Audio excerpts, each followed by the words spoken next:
Hi there, everybody. I hope you're doing well today. My name is Rebecca, and I'm the Education Director for the association.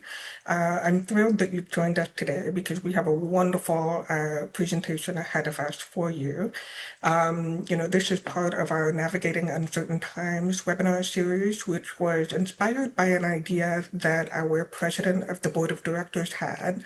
And the goal of this webinar series is to offer you new ideas about how to pivot or refine your business operations in light of our current economic times. And so before I turn it over to Charlie, I do want to confirm that yes, you are in the right webinar if you're here for industry trends and forecasts. We're going to start in a second. I'm going to ask folks to remain muted throughout the presentation and to hold your questions for the Q&A session at the end of this webinar. And if you are not a member yet, I do want to point out that we have a QR code here, and we're offering a special discount for people who want to join today. So I'll put this QR code back up at the end of the presentation, but just be aware that we'd love to have you join us. We have webinars, all kinds of resources available for you.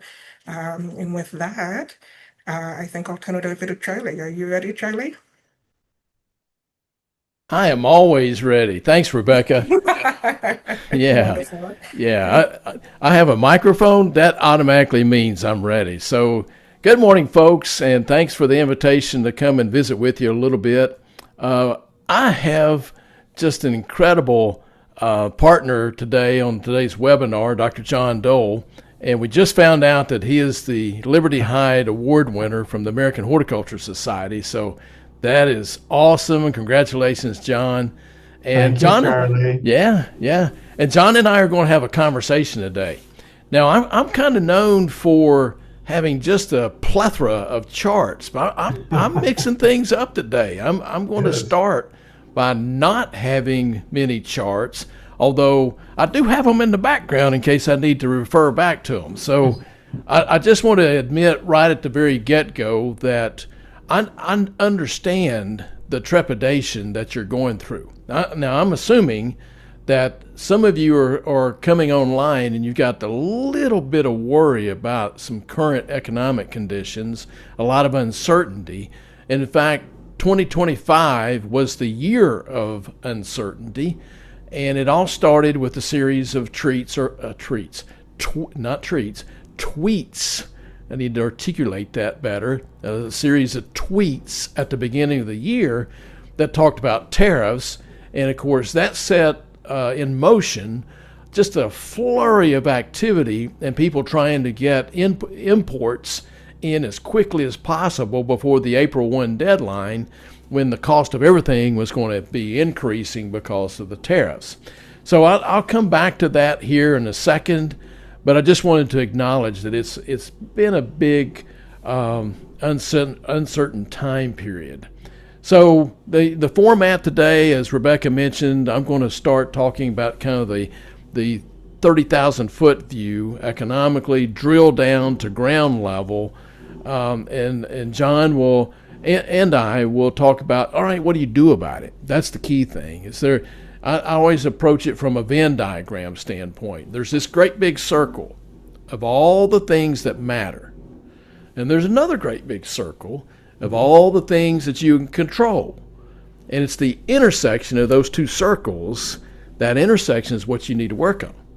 And that's what we're going to focus on today, is that intersection between the things that matter.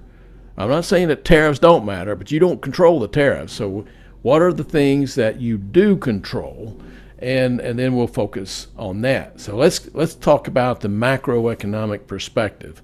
Obviously, there's been some inflation that we've had to deal with that you see in the media and everything, and it wasn't unexpected.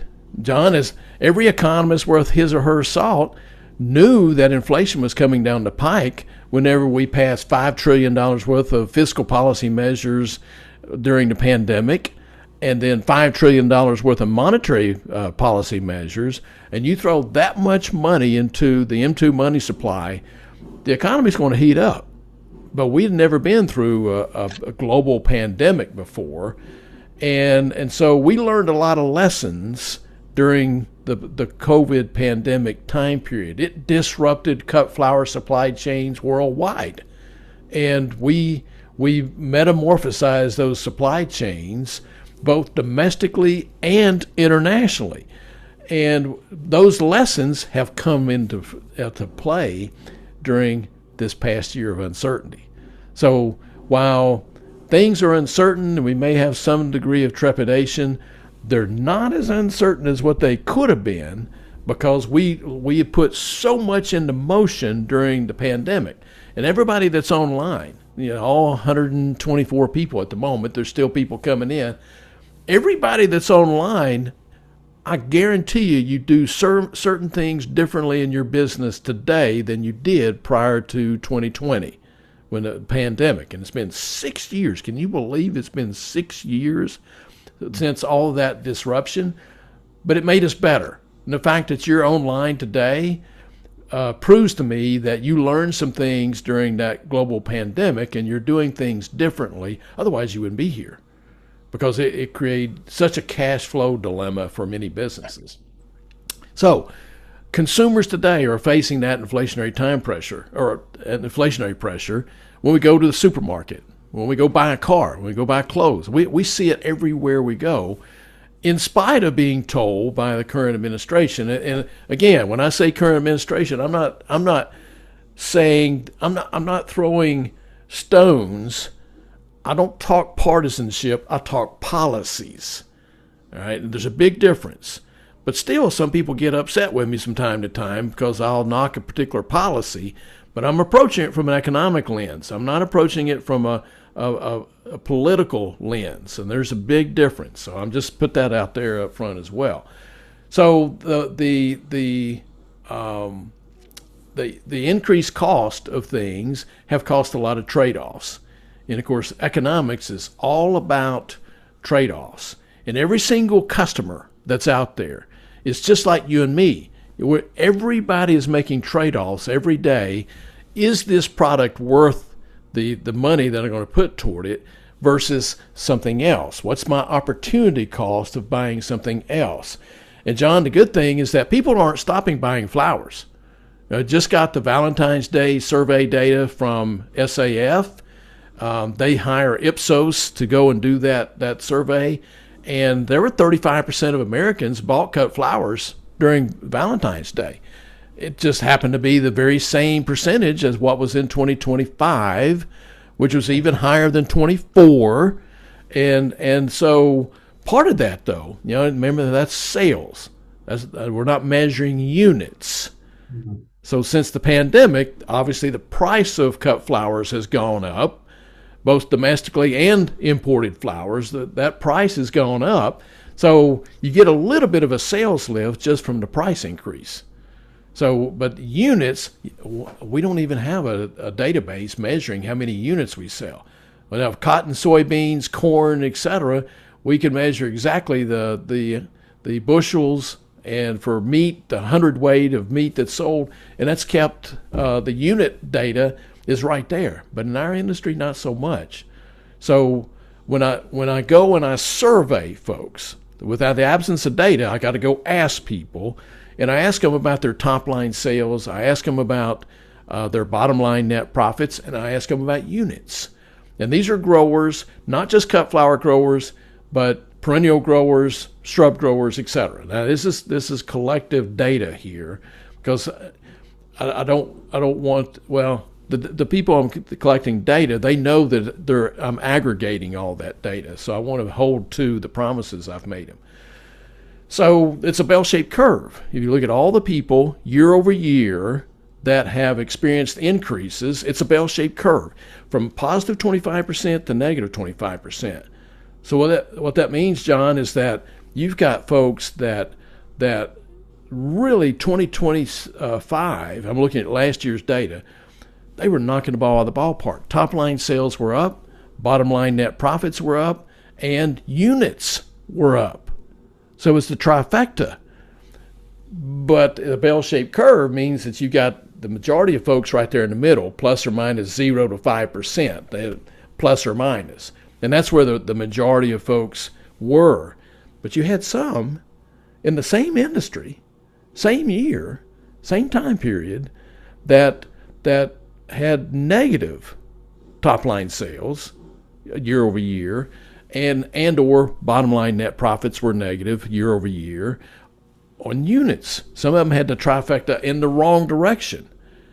Now, John, I'm always quick to tell people year over year results are not the end all be all, because there were some last year or 2024, they had their best year ever. And if they didn't have their best, they didn't beat their best year ever the next year, then automatically it's going to be down year over year.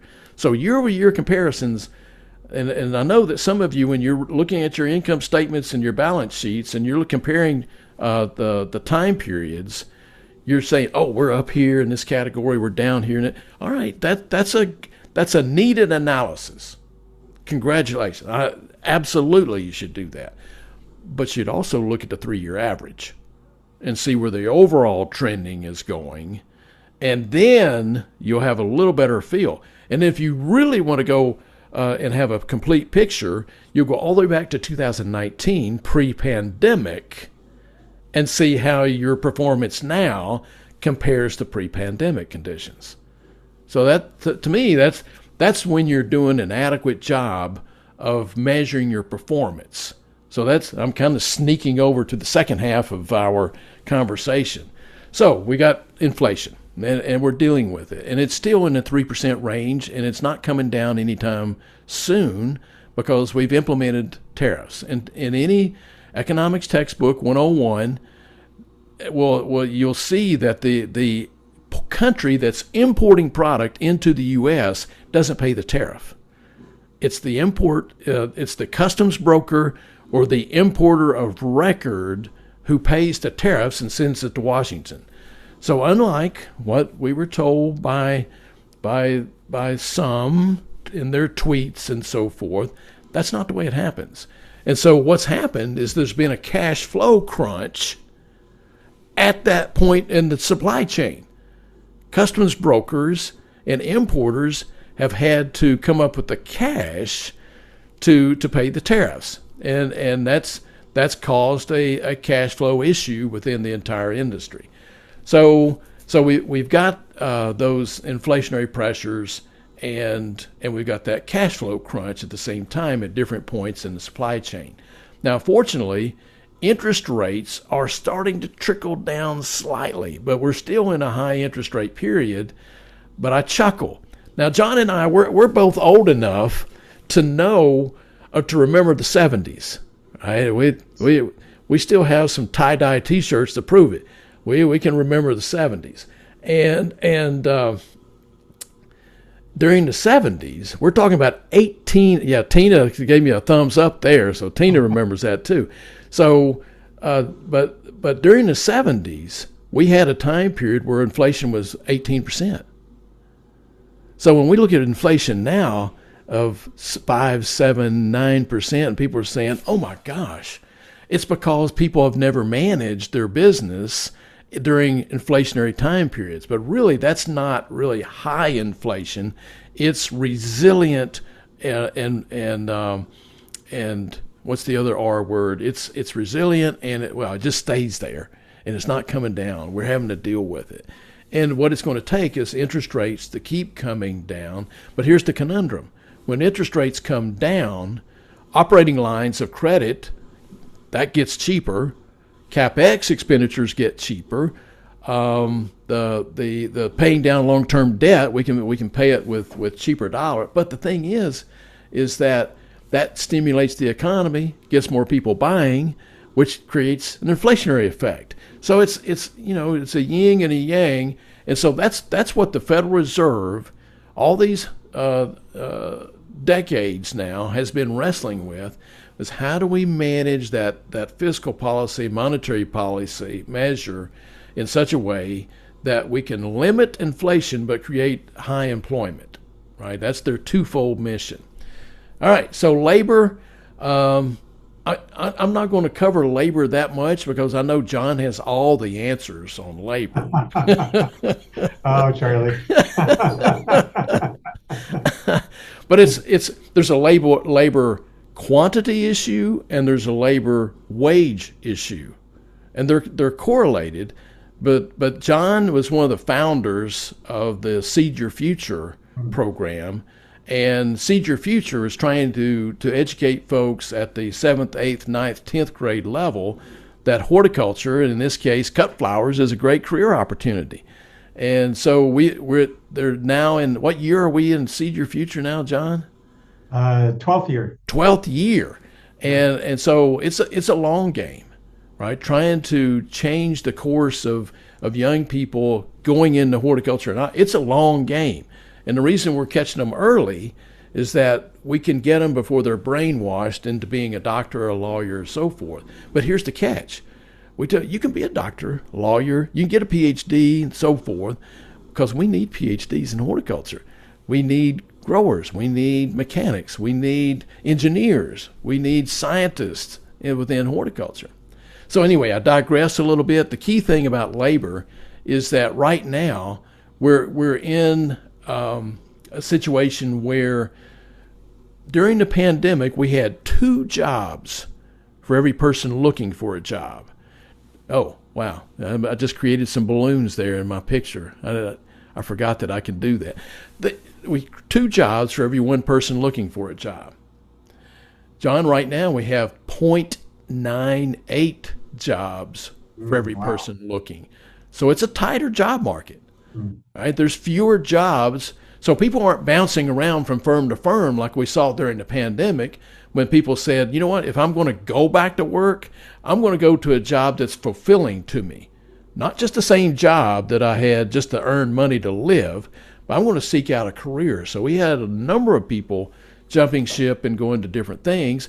I had some people going into cut flowers, growing cut flowers themselves, right? Because they had always had that inkling, and they acted on it. So we saw the number of cut flower growers actually increase domestically because of that.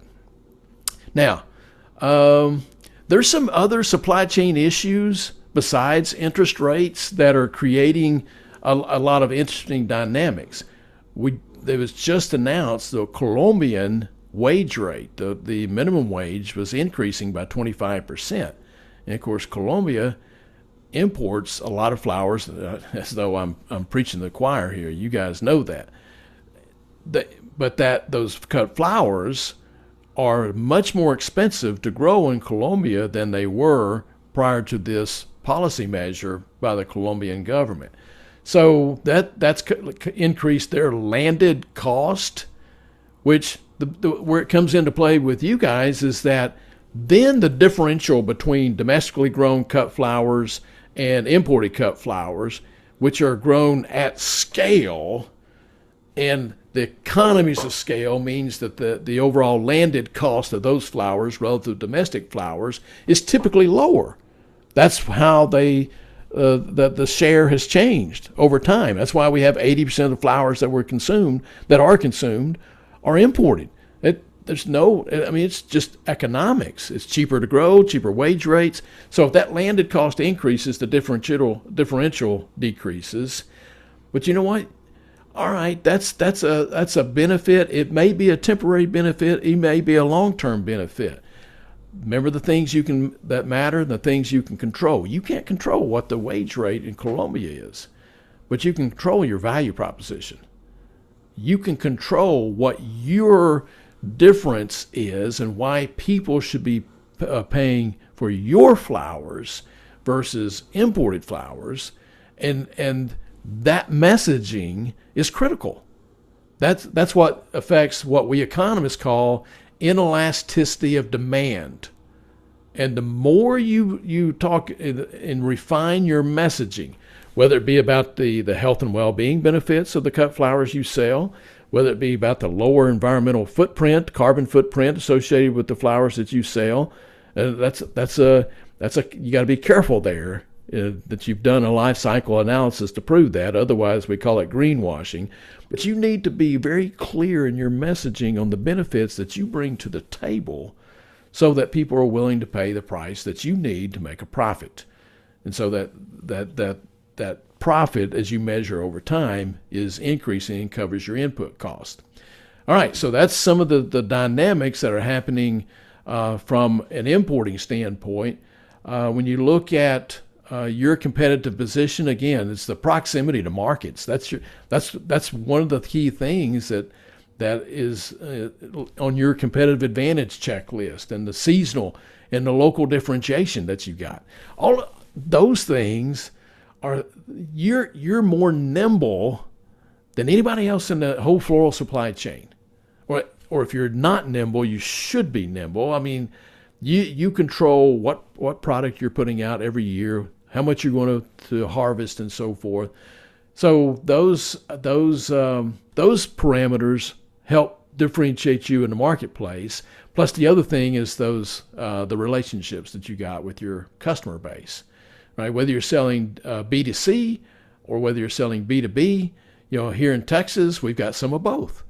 We got some folks that like selling to HEB, and HEB is like the premier supermarket in the world, by the way. And all this rhetoric about HEB customers being a cult, it's true. We love HEB. We would do anything for HEB. It's like Publix on the East Coast and so forth. And Wegmans up north, right? There's a lot of different regionals. Anyway, I digress. But some growers sell to HEB, some growers sell directly to customers through various mechanisms. And we got some people that do that quite successfully. And some of you can guess who I'm talking about as I'm talking about that. I want to go back to consumers for a second because they're the key here. We have seen some softening in terms of the mass market. And that in some cases, that's your competition. We've seen some softening in terms of the mass market channels and the cut flowers moving through those channels. And the specialty florist, I'm going to mute myself 1 second so I can clear my throat. It's the specialty florist. It's the B2C, the farmer florist, the subscription services, studio florist, and when you're supplying those kinds of customers, that's where you get the premium pricing and you get the premium experience. And to me, as an ASCFG member, you're all about that, right? And so the customers, though they are bifurcated, that's another fancy economic term, meaning that there's a continuum of customers. And all customers are not created equal. That's a misnomer in the marketplace. Not all customers are created equal. So some of those customers have a higher income than others. Some of them have greater needs to buy different flowers than the standard commoditized flowers.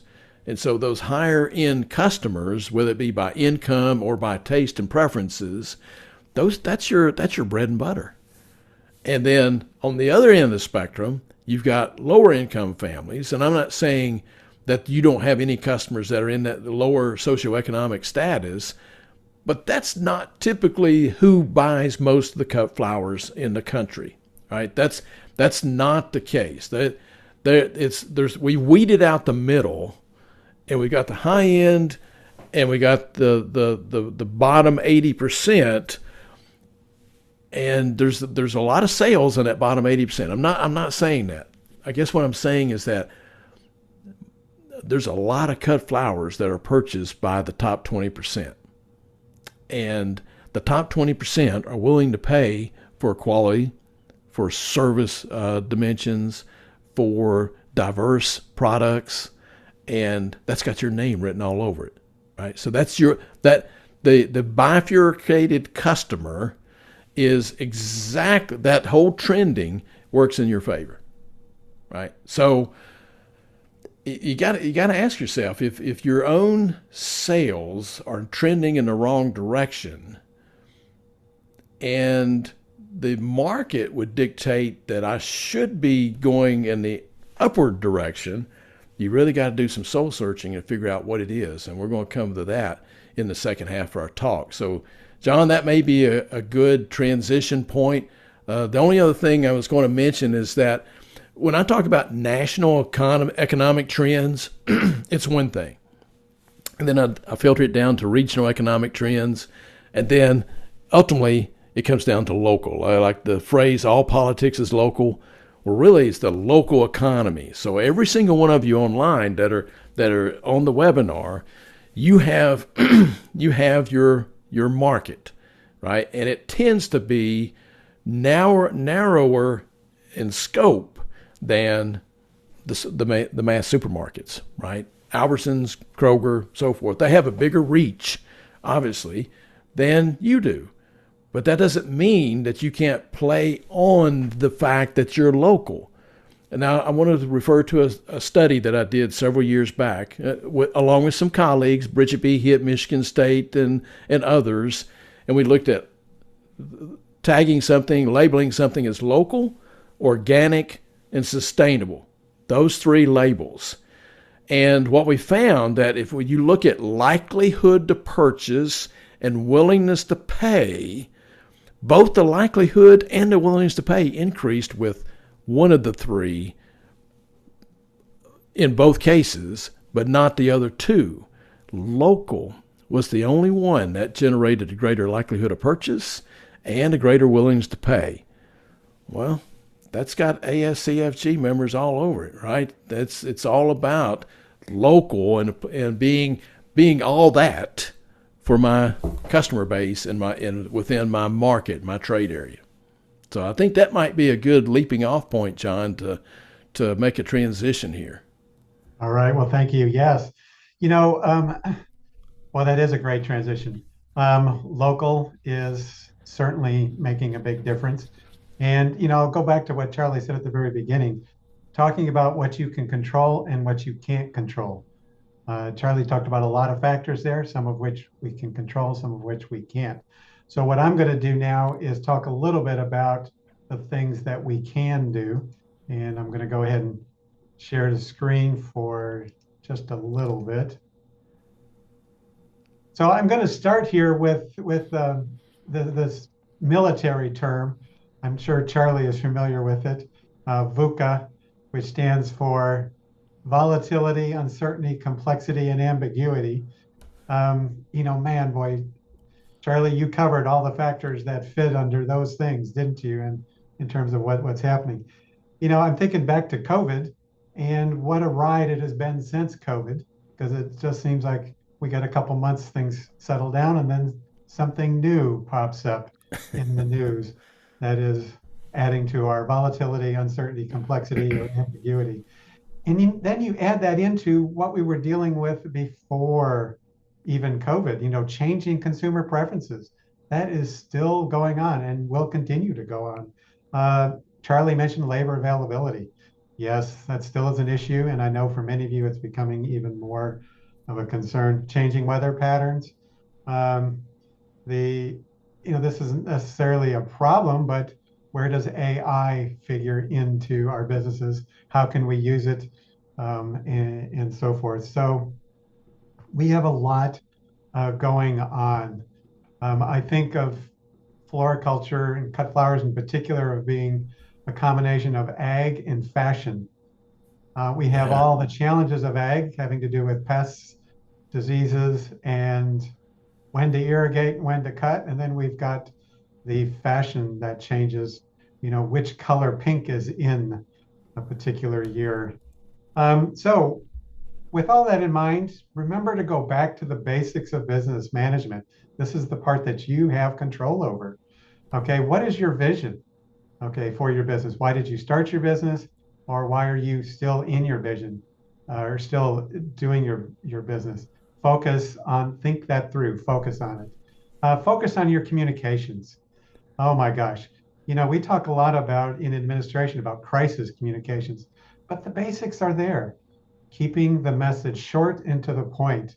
There's a general rule, shall we say. It's the 3-9-27 rule, which is 3 messages, 9 words for each, and no more than 27 words altogether.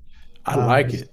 There's the science that proves that when things get hairy, we tend to only hear three things. So we can go and discuss 29 different things, but people are only going to hear three. So keep your message, and that message is for your staff.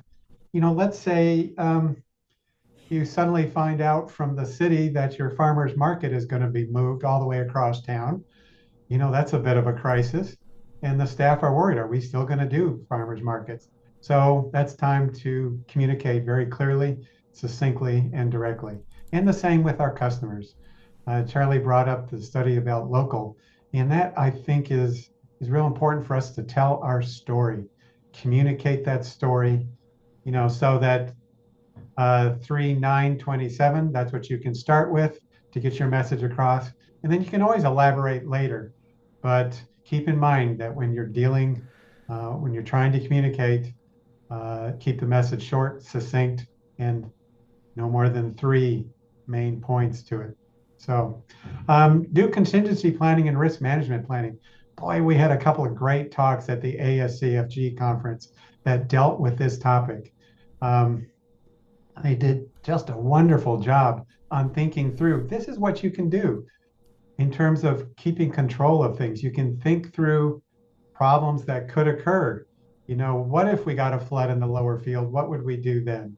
What if we lost power for 3 or 4 days? What are we doing? I know that's scary to think through all those things, but generally most of us feel better after we've thought through them and then realize, oh yeah, we could handle this. We could take care of this.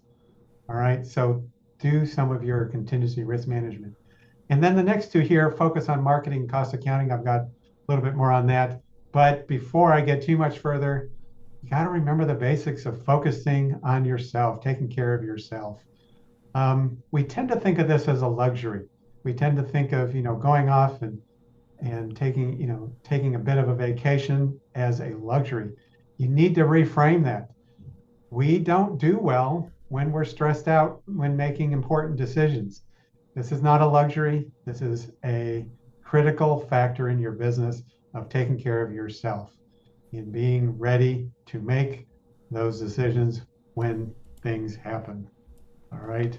So let me go ahead. Let's talk a little bit about marketing.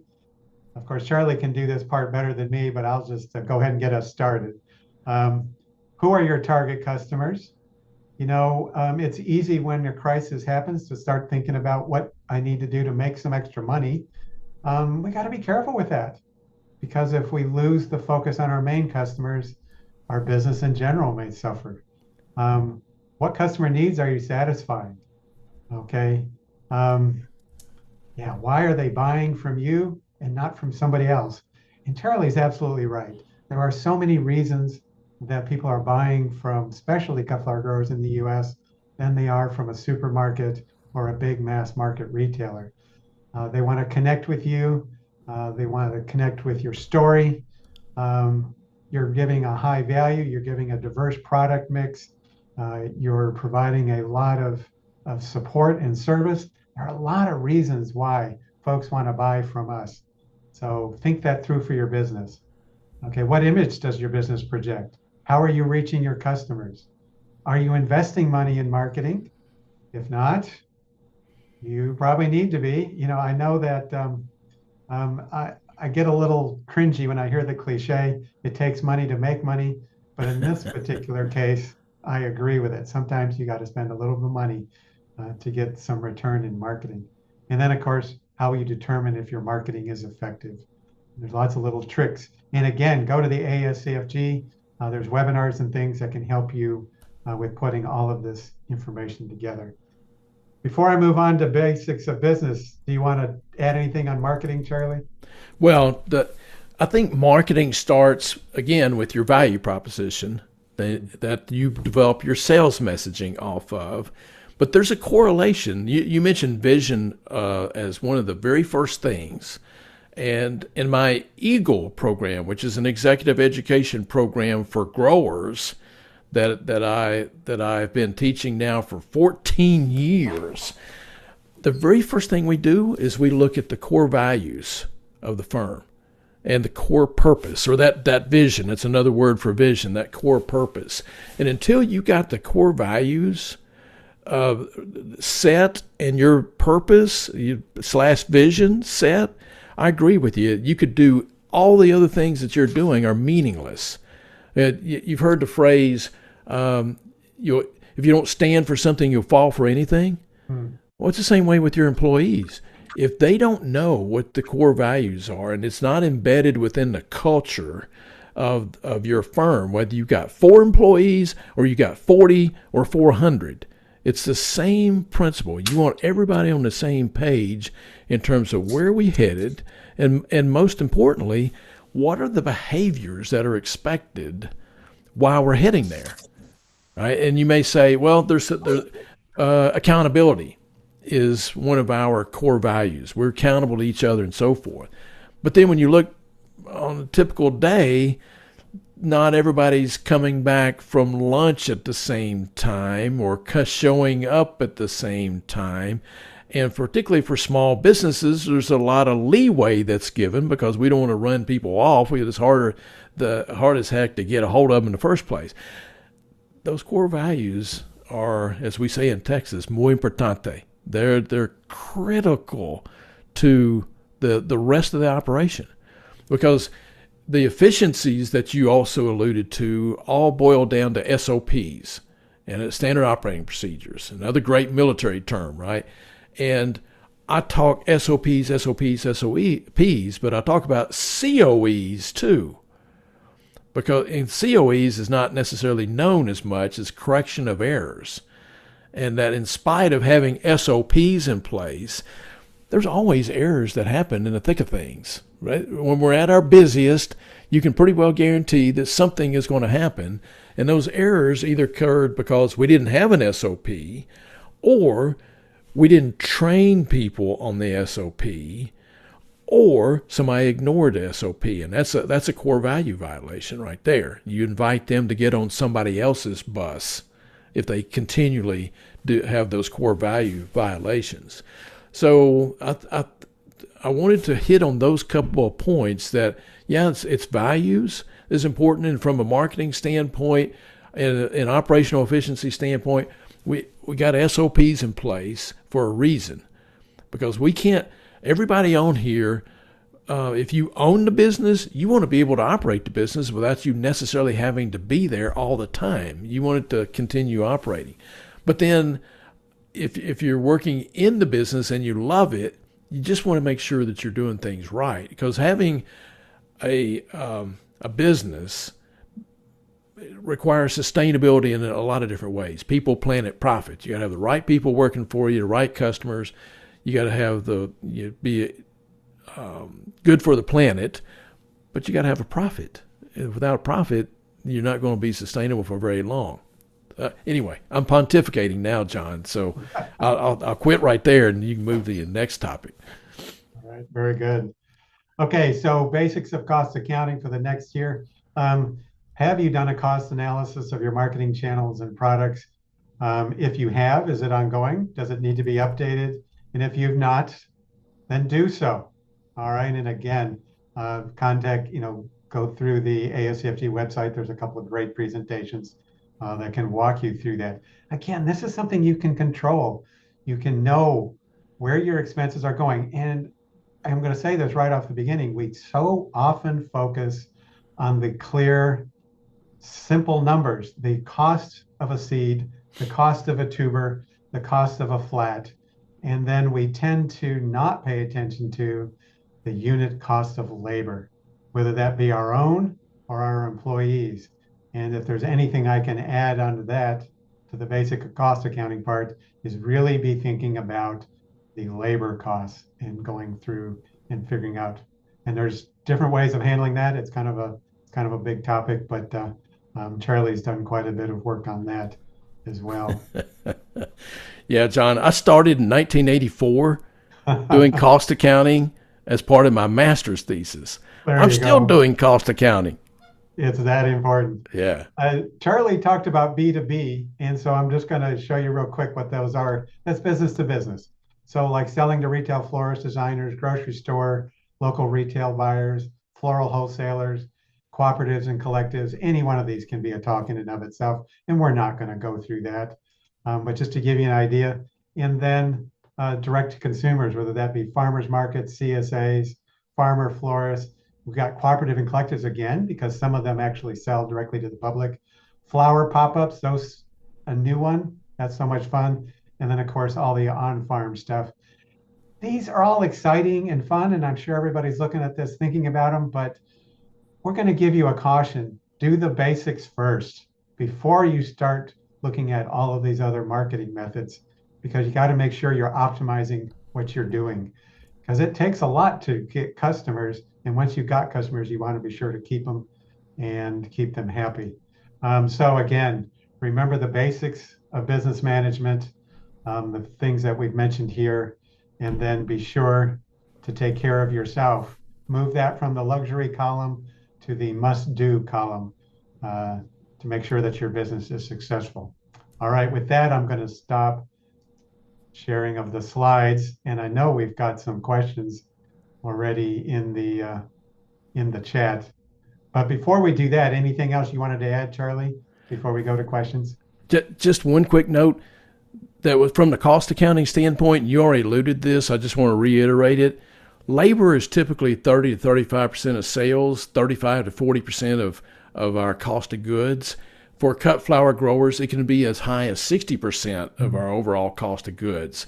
So again, I'll use our Texas terminology. It's muy importante that you start looking at labor as part of the, you figure out labor in your cost accounting and you've got the biggest part of it cracked right there. Very good. And, you know, there's some good books out there, and then there's some great webinars and articles on the ASCFG website. You know, one of the questions that we got was, in this current situation, do local growers have an advantage in terms of cost against flowers imported from South America that are being charged by tariffs, higher minimum wage, etc.?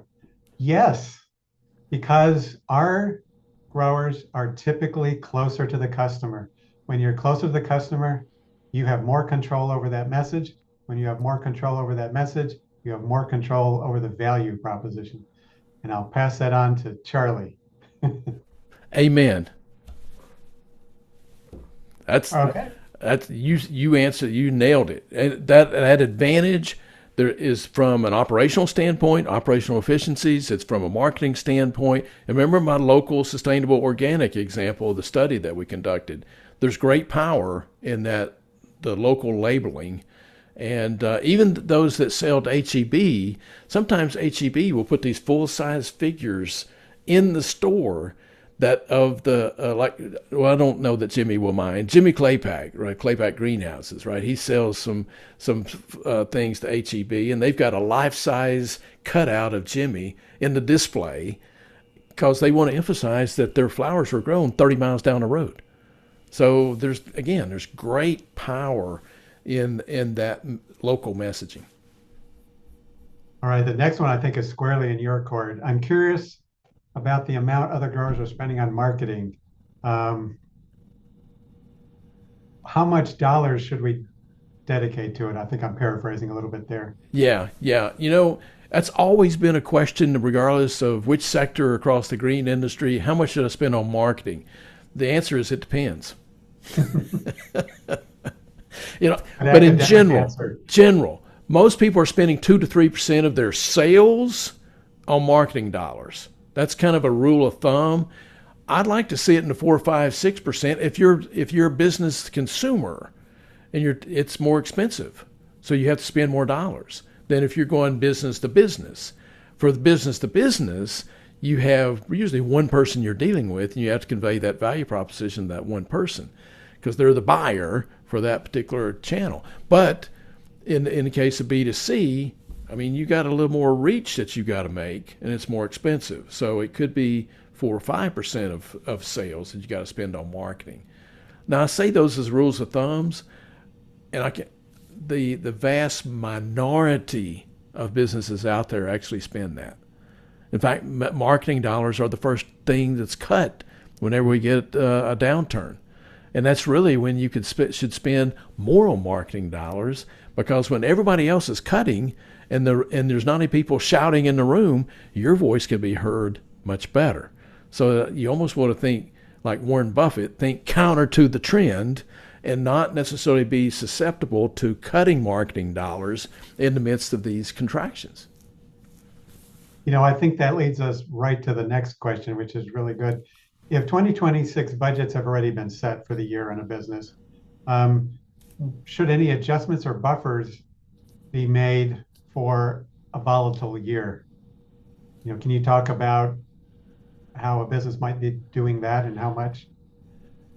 Yeah, in the midst of volatility, I don't know that you need to make any major adjustments, particularly in terms of cutting what you've already got in place. But if you think about adding to a marketing budget midstream, that's certainly doable. But you want to do a couple of things. First of all, working capital is very important to businesses in the midst of volatility. And a lot of times I'll see folks, which is basically the short definition of working capital is your current assets minus current liabilities on the balance sheet, right? It tells you how much money that you've got basically to operate your business day to day. That's working capital. Well, I've seen too many businesses that have grown excellent quality cut flowers. That's not the problem. They've got great marketing. That's not the problem. They burn through their cash. And so managing cash and managing working capital, that's not a very sexy topic, but it's a very important topic. So you can make adjustments. You could increase marketing dollars. You just want to make sure that you don't burn through too much working capital just in case something unexpected happens geopolitically, like starting a war or something of that nature. So you want to be aggressive, but you don't want to burn through working capital and leave yourself susceptible with not having cash when you might need cash. So in fact, in one of my 4-part sermons that I would use today, one of those would be you got to manage your balance sheet every bit as hard as you do your income statement. Right? It's not just, and I know the tendency is for a lot of cut flower growers, they live in the income statement, but you gotta back up a little bit and you gotta pay attention to the balance sheet as well and work it every bit as hard during these times of volatility. Next question we got here for direct to consumer markets. We had that list there. What buyer trends have you been seeing recently? Is buyer interest going up or down in those particular categories? I will start real quick and then I'll have Charlie actually provide the numbers. My impression is that for the most part, the bump that we got from COVID has definitely leveled off. I would say last year, there's a lot of folks that did well. Some folks did not. And what I heard a lot was people in general did well, but things were just off just a little bit in this category and just a little bit in that category. And then when they got to the end of the year, they were pretty close to the year before. Now, that's just my general impression. Charlie, you probably have some more specific numbers on how people did. Yeah, I've got national data straight out of the GDP data on flowers, seeds, and potted plants. And I can draw you an air graph. Let me see if I can draw it backwards. All right, so in this air graph, before the pandemic, we're growing glacially. That's the term I like to use. You know how fast a glacier moves, right? We're growing, but we're growing glacially. The pandemic hits, and we start growing at about a 30% increase in that curve. And it's good demand, solid demand, and we get a little bit of cover to raise our prices, and so sales go up, but then they plateau. And you had in 2022, it's plateau, and it starts going down a little bit. And that's what I'm saying to myself, I've seen this before. All right, we get that big jump, a shot in the arm, and then we go back to trend. And then we can't take off again. This time, we plateaued, and did a little bit of a dip, we went back up. And we increased a little bit, but then we plateaued again. And then we went down in 2023. towards the middle of the year, and then we went back up again. Two times it tricked me, and it wasn't done, because in 2024 we did the same thing. We had a 3-month dip, and I thought, okay, here we're going back to trend again. But then it curved back, and in 2025, the same thing, the same plateau. Although at the end of 25, we've had 4 straight months of decreases. But even with those 4 months of decreases, we in the early 2026, the January and the preliminary February data, because it's not finalized yet, but we've kind of plateaued again, come back up a little bit. So the good news is that even with that little bit of decrease at the end of 2025, we're still well above where we were in 2019. We're well above where we were. So now, right now, it's still an expanded market, and we hadn't gone back to trend, and it's been 3 solid years since it's been,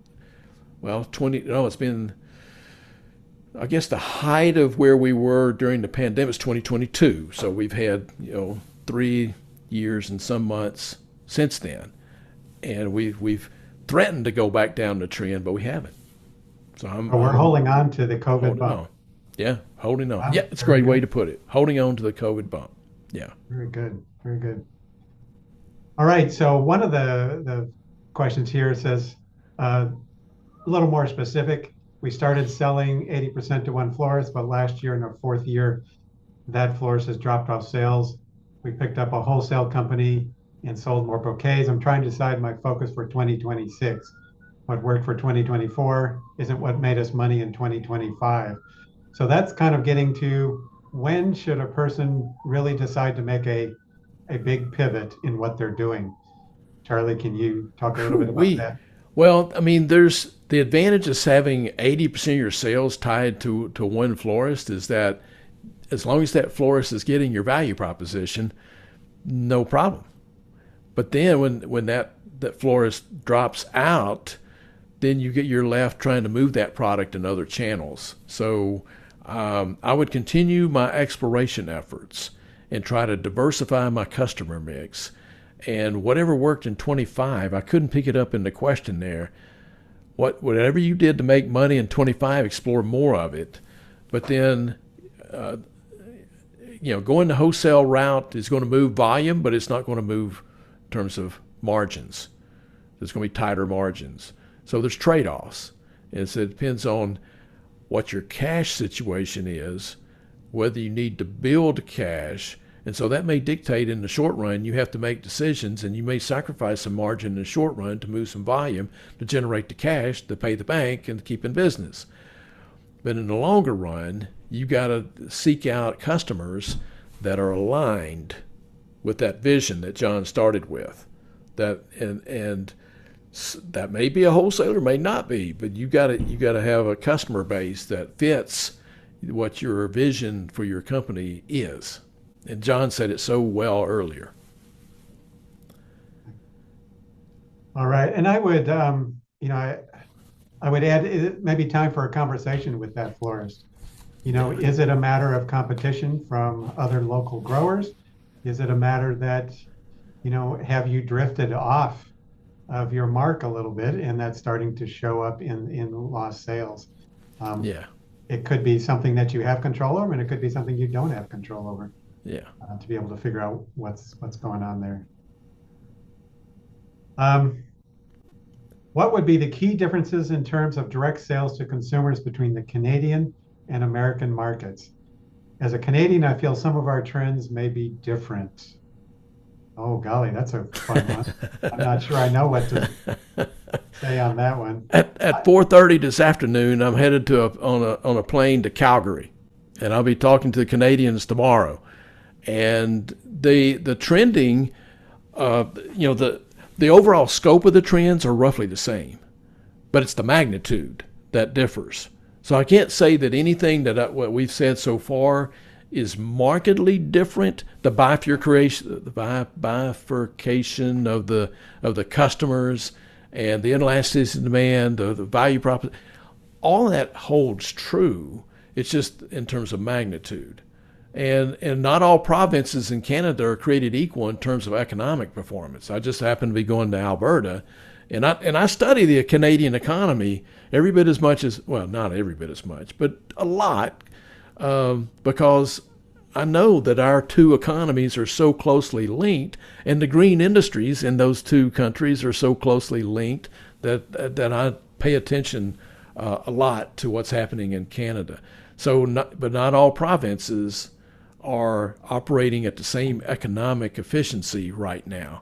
And it just happens to be I'm going into one where housing is stronger than other provinces, and the prognosis is good. So I don't know where in Canada that you are. Bring a warm coat. I'm in the Calgary airport now. Oh, it's a small world. Yeah, I got my coat, but trust me, a Texas coat in Canada doesn't cut it. So I may be looking for one while I'm there. But anyway. We have probably time for one more question, and it's a good one, I think, as well. Um, Basically talking about the increase in labor costs, and are prices keeping pace with the increase in labor costs is really, I think, the question. Yeah.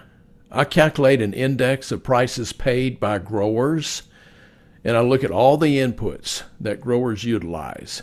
And I calculate what the year over year change in those input costs. And since 2019, the cost of labor, the cost of fertilizer, plant protection products, we don't say pesticides anymore, plant protection products, freight, trucking, the supplies and repairs, all that. I measure all that. Since 2019, it's increased by 23%. I'm rounding up 22.5 to 23%. So that means if I've not raised my prices since 2019, 23%, I'm sharing profit margin with my customers. And I may like my customers. I may interact with them a lot, and they may be friends with them, but I don't necessarily have to share my profit margin with them.